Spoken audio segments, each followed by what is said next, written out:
बोलिए सद्गुरुदेव की जय। संत समाज की, भक्त समाज की जय। साहिब बंदी साहब। परम पूज्य गुरुदेव जी, अर्चनीय बंदनीय मुद मंगलमय संत समाज, धर्म प्रेमी सज्जनों, माताओं बहनों, आप लोगों के समक्ष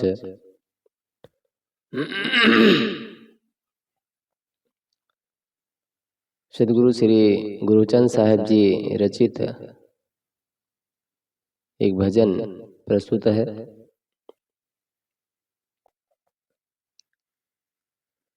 उसके बाद कुछ बातें कहने का प्रयास किया जाएगा। ये दुनिया झूठ झूठाए, काहे को मोह बढ़ाए। दुनिया झूठ झूठाए, काहे को मोह बढ़ाए। तू महल रचाए कितनो, तू महल रचाए कितनो, धन द्रव्य कमाए कितनो। तू महल रचाए कितनो, धन द्रव्य कमाए कितनो।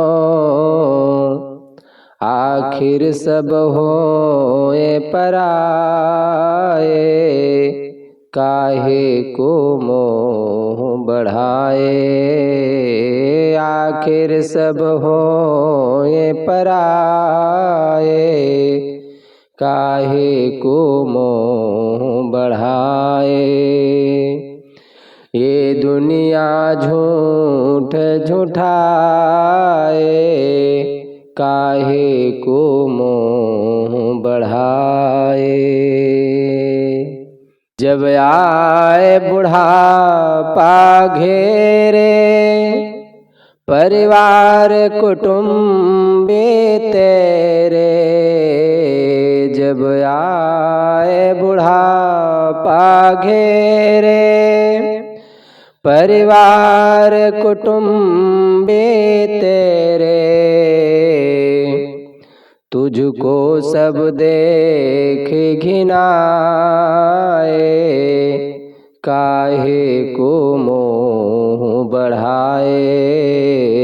तुझको सब देख घिनाए, काहे को मोह बढ़ाए।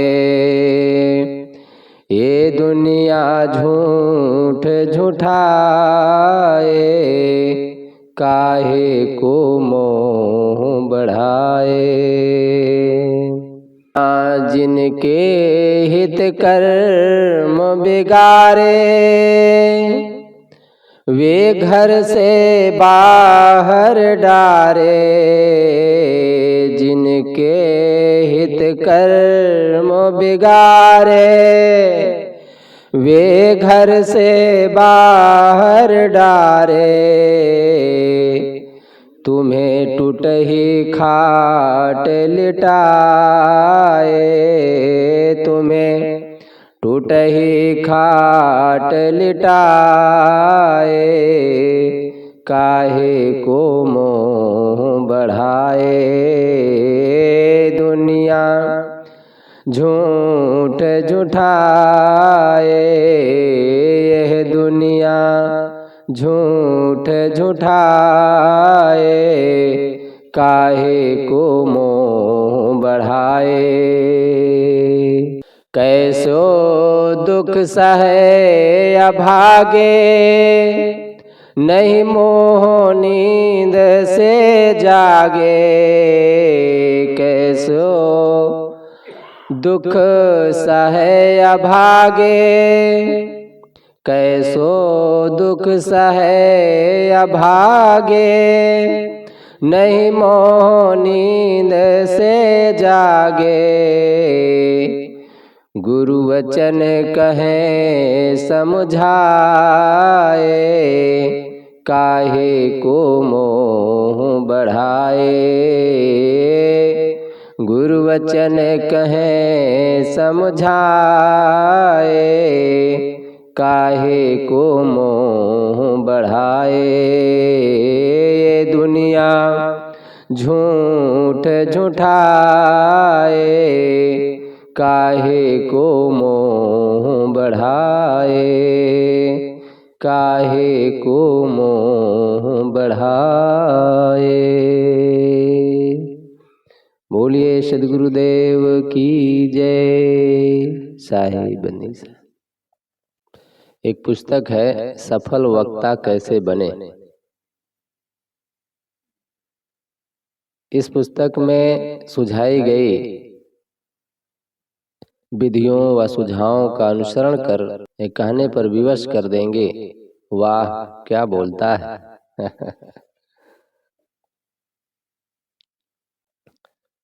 दो शब्द।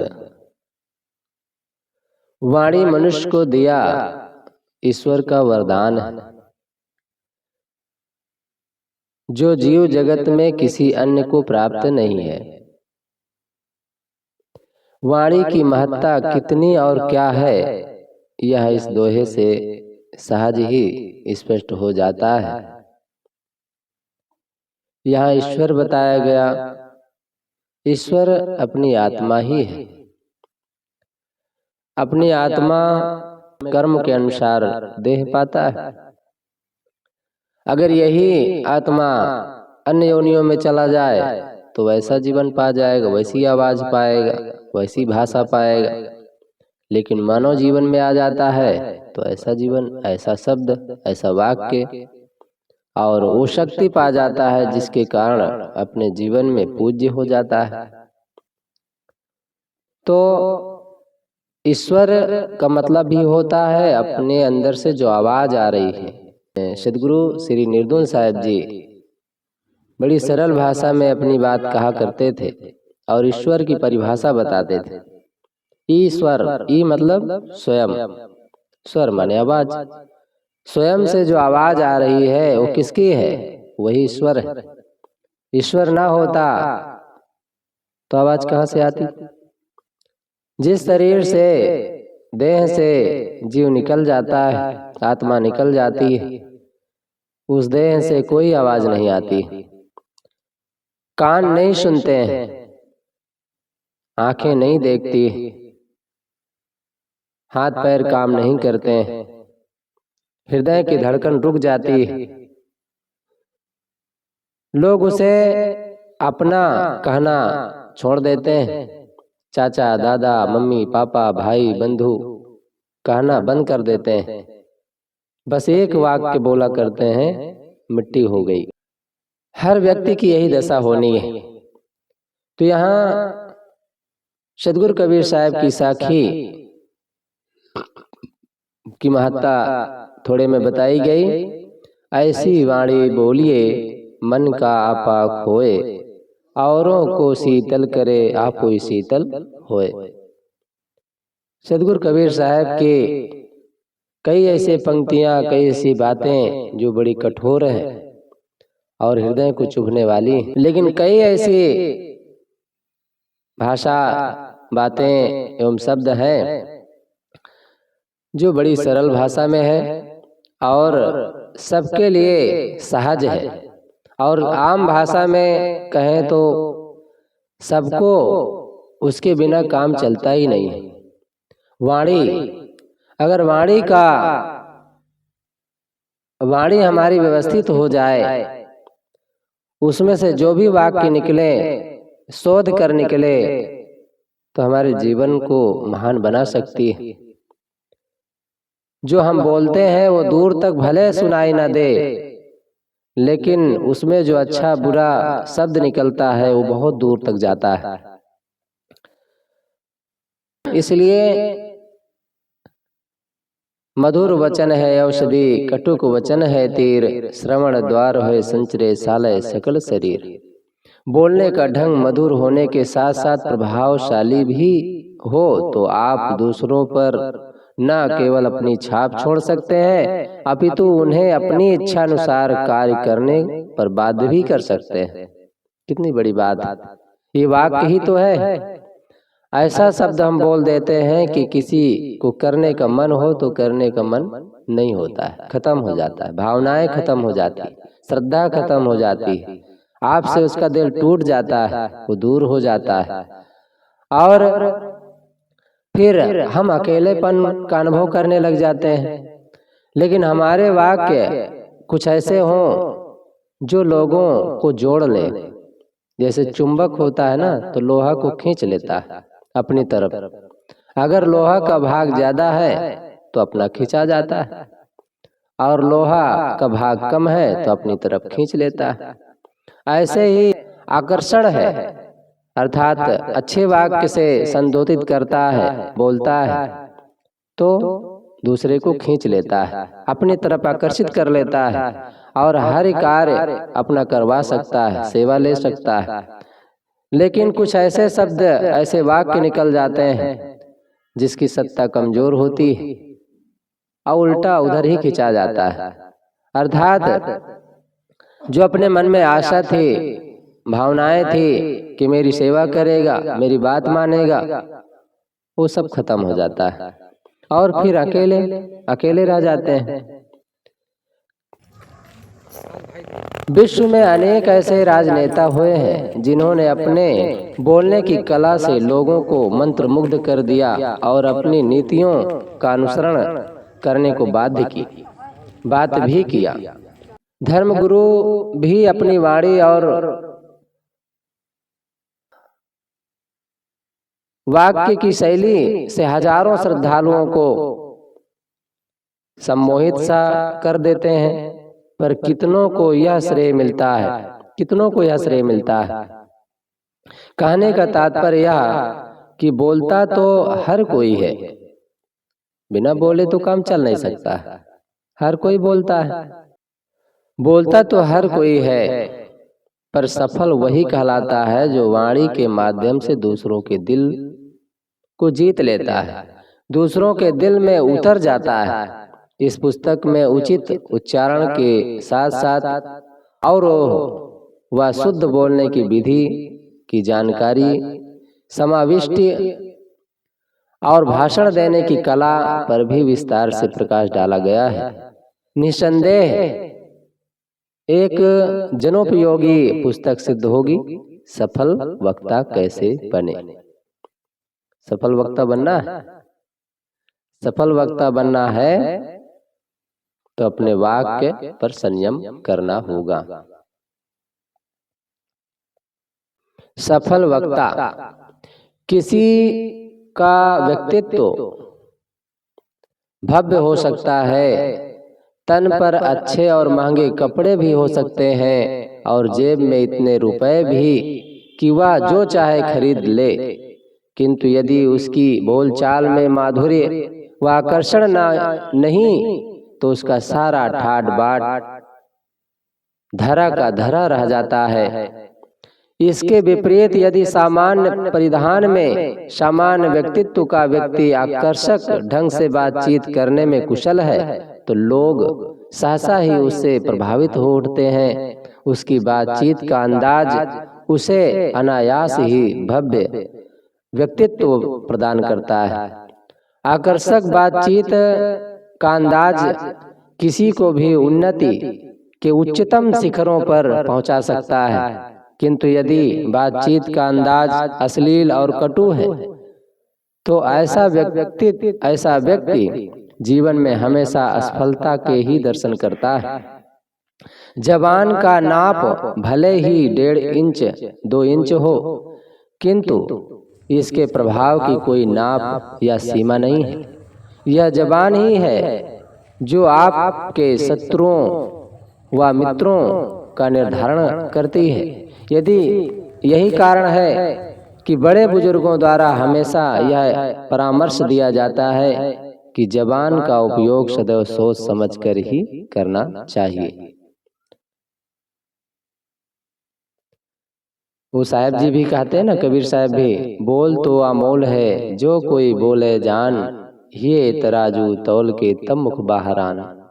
कितनी सरल भाषा में साहब जी अपनी बात कहते हैं कि यदि हृदय में तौल करके बोला जाए तो वही जुबान लोगों को अपना बना लेता है, अपने दुश्मन को भी मित्र बना लेता है। लेकिन वही जुबान में कमी है, आकर्षक नहीं है, वो जुबान कटुता है, तो वही मित्र को भी शत्रु बना देता है, बने हुए काम को बिगाड़ देता है। तो अपने वाक्य को हमें संभालना चाहिए और हृदय में सोच विचार करके ही तौल करके ही बोलना चाहिए। यह कहावत प्रायः सबने सुनी होगी, कमान से निकला तीर और जबान से निकली बात कभी वापस नहीं होती है। जो बीत गया सो बीत गया, तकदीर का शिकवा कौन करे। जब तीर कमान से निकल गया, फिर तीर का पीछा कौन करे। जब कमान से तीर निकल जाती है ना, तो उसे कोई पीछा नहीं कर पाता है। हम जो कुछ बोलते हैं उसका सुनने वाले पर सीधा प्रभाव पड़ता है, परंतु जबान से निकले शब्द ही हमें लोकप्रिय अथवा अलोकप्रिय बनाते हैं। दुनिया में कुछ ऐसे वक्ता हैं जो आज छाए हुए हैं, अपने अंदाज, अपनी भाषा के अंदाज में ही तो है। उनके चेहरे पर बहुत गुराई नहीं है, उनके चेहरे पर या उनके तन पर बहुत अच्छे कपड़े नहीं हैं, लेकिन दुनिया उन्हें पूजती, भगवान मानती, देवता मानती, चरणों को धोकर पीती भी है। कितने अपने भक्त हैं जो अपने गुरु संतों के चरणोदक लेते हैं और बड़ी भावना से लेते हैं। ऐसा नहीं है कि हाँ वो कहने से लेते हैं अथवा उनको ये महसूस होता है कि ऐसे महापुरुषों के सामने विनम्र होकर के, सरल होकर के जब हम अपने जीवन को समर्पित करते हैं तो हमारे जीवन का भी कल्याण होता है। क्योंकि फूल के पास कोई भी जाएगा उसे सुगंधी मिलना ही है। केवल इंसान को ही मिली है बोलने की शक्ति। गौरतलब बात यह है कि समस्त चराचर में सिर्फ इंसान ही ऐसा भाग्यवान है जिसे अन्य शक्तियों के अलावा बोलने की शक्ति भी उपलब्ध है। अन्य जीव जंतु या पक्षी आवाज जरूर निकाल सकते हैं किंतु बोलने में अक्षम है। अब दूसरे शब्द में कहें तो अब जैसे बैल है तो बैल की भाषा तो समझता ही होगा, आपस में कुछ इशारा कर लेते होंगे, कुछ जानकारी उनको मिल ही जाती होगी, समझ लेते होंगे। बाद में आदमी भले न समझ पाए, लेकिन वो तो आपस में, पक्षी आखिर अपने बच्चे को जैसे आवाज करती है बुला लेती है, भेड़ हजारों भेड़ के बीच में अपने बच्चे को पहचान लेती है और बोल करके आवाज अपने बच्चे को बुला लेती है। तो वो तो अपनी भाषा में अपनी भाषा समझा ही देते हैं। लेकिन जो आदमी को वाक्य मिला है, शक्ति मिली है बोलने की, वो अन्य पशुओं में नहीं। यह आवाज निकालना उसकी बोलचाल या संवाद संप्रेषण का माध्यम हो सकता है, किंतु यह आवाज आमतौर पर कटु और बेसुरी होती है। जबकि इंसान का बोलना विविध आयामी होता है, उसमें उतार चढ़ाव अवरोह होता है। उसकी जैसी मानसिक स्थिति होती है उसी के अनुरूप वह अपने भावों को अभिव्यक्त करने में सफल होता है। उसे सुरीले ढंग से बोलना भी आता है और लय ताल के साथ गाना भी। मीठे बोल सभी को सुहाते हैं, यहाँ तक कि जानवर भी इसका अनुभव करते हैं। बोलों में जो शक्ति छिपी है वो एटम बम में भी नहीं। तो फिर क्यों ना मधुर वचनों द्वारा लोगों को अपना बनाया जाए, लोगों को अपना बनाया जाए।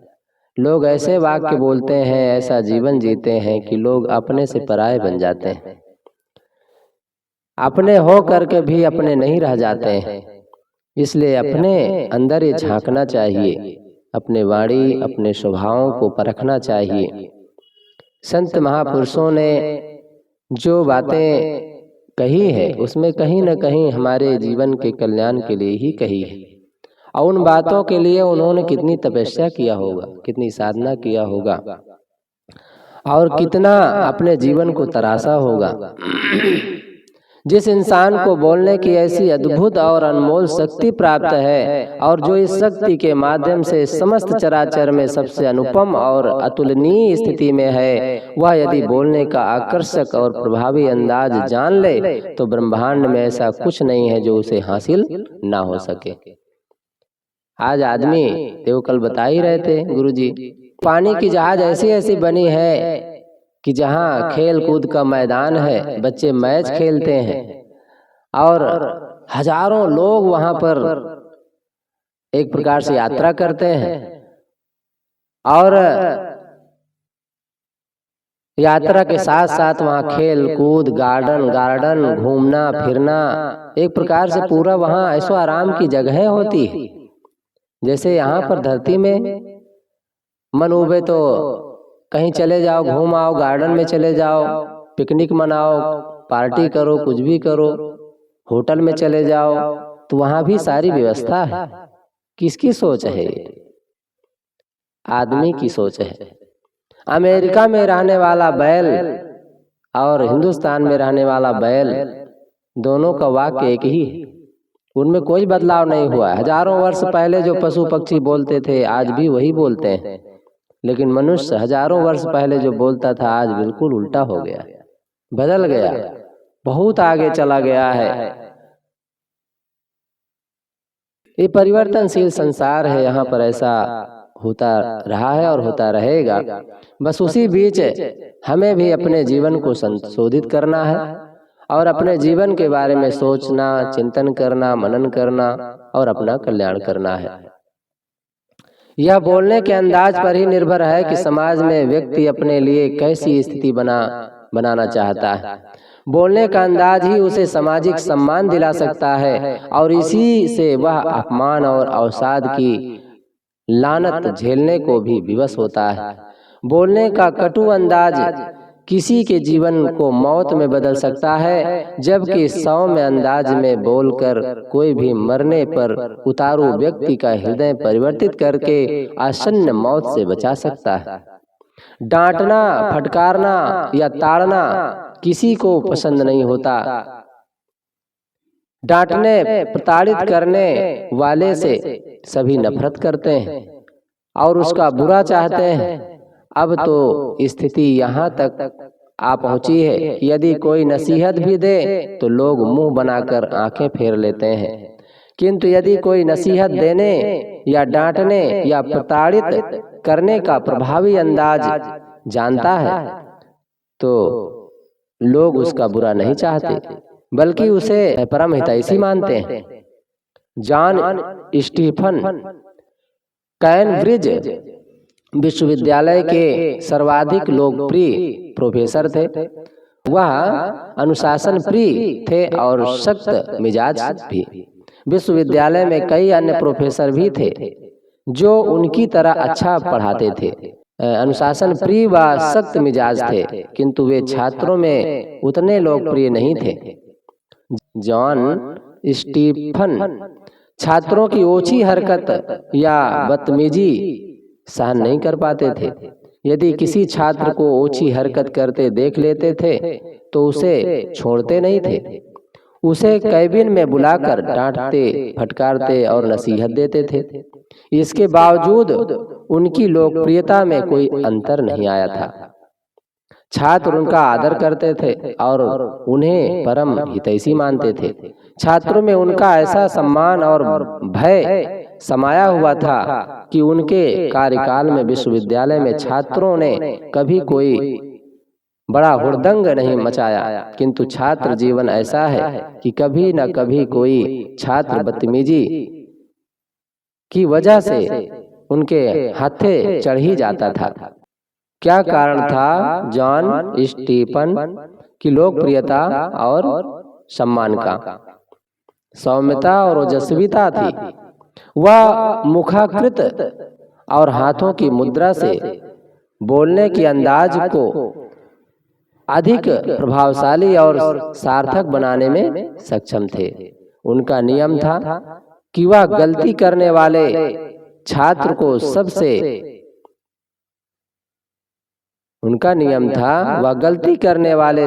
को सबके सामने कुछ नहीं बोलते थे। जानते थे कि सबके सामने सौम्य अंदाज में भी किसी को नसीहत दी जाए तो वह अपमान का एहसास करता है और नसीहत सुनने के बजाय चेहरे पर नाराजगी लाते हुए अवहेलना का प्रदर्शन करता है।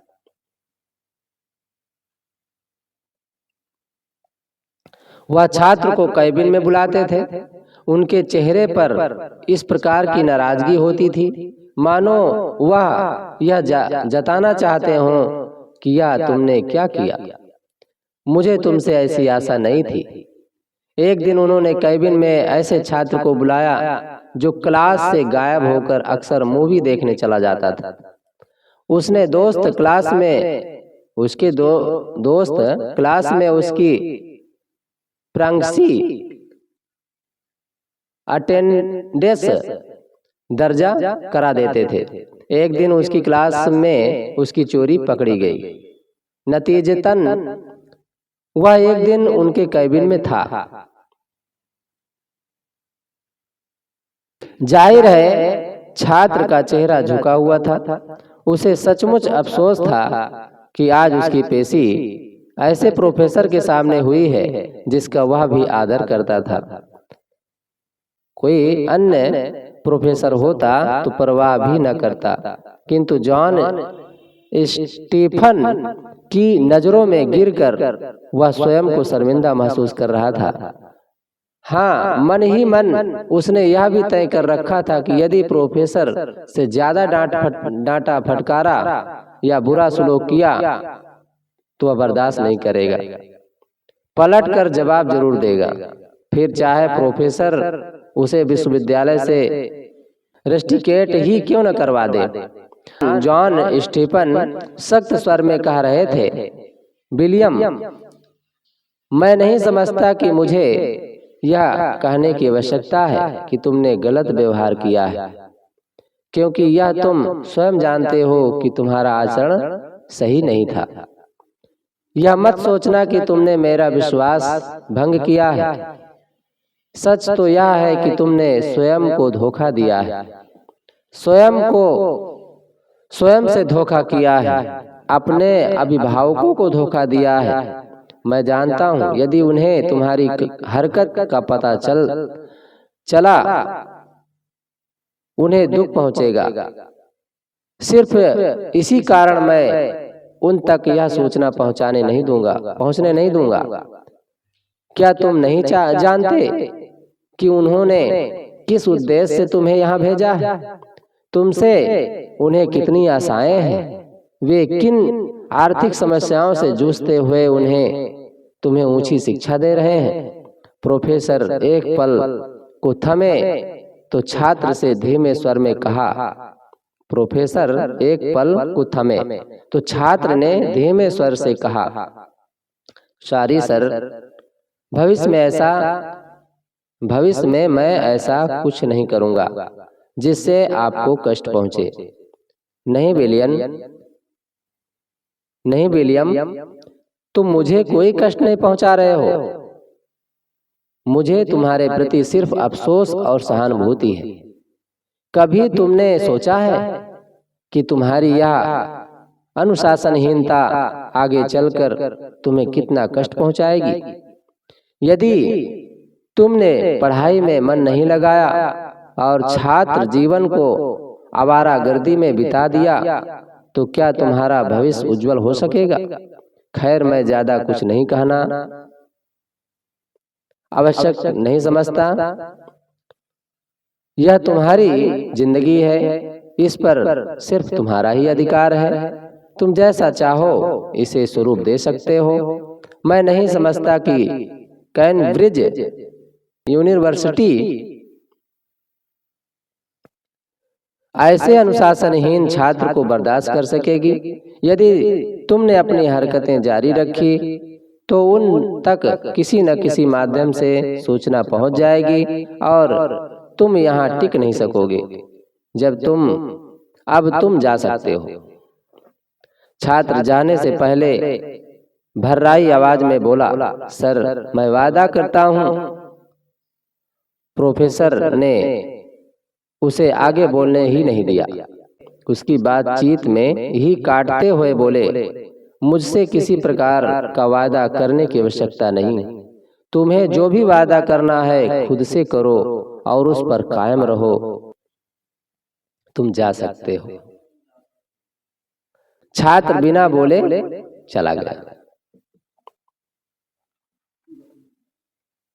कहने की आवश्यकता नहीं। अगले दिन से ही उसने ओछी हरकतें करना छोड़ दी। वह मन लगाकर पढ़ने लगा। जब तक विश्वविद्यालय में रहा, जॉन स्टीफन के प्रिय छात्रों में से एक रहा। कोई अन्य प्रोफेसर होता तो वह कह सकता था कि तुम्हारी हरकतें बर्दाश्त नहीं किया जा सकता, तुम दूसरे छात्रों को भी बिगाड़ सकते हो। मैं आज ही प्रिंसिपल से शिकायत करके तुम्हें निष्कासित करवा दूंगा। जाहिर है ऐसे डांट सुनकर छात्र को यूनिवर्सिटी से ही नफरत हो जाती और वह खुद वहाँ नहीं पढ़ना चाहता। ऐसे कटु डांट उसे सुधरने का मौका नहीं देती, बल्कि आवारागर्दी की जिद उसका भविष्य बर्बाद कर देती। जॉन स्टीफन जैसे लोग डांट, फटकार और नसीहत को भी सौम्यता देकर मान सम्मान और लोकप्रियता हासिल कर सकते हैं, तो सामान्य बातचीत के लहजे में सौम्यता लाकर हम क्या नहीं हासिल कर सकते। कितनी बड़ी बात है, सीखने लायक है कि देखो ये भी एक डांट है। वो डांटे ही थे, लेकिन डांटने के ढंग में कितना अंतर था। एक आदमी ऐसा डांटता है कि लोगों का वो एक प्रकार से दुश्मन हो जाता है। लोग उससे नफरत करने लग जाते हैं, अपमान समझ लेते हैं, कुछ ऐसा महसूस करते हैं कि यहाँ पर अब लगता है रहे ही ना, आगे आए ही ना, पढ़े ही ना, ऐसा कुछ महसूस करता है।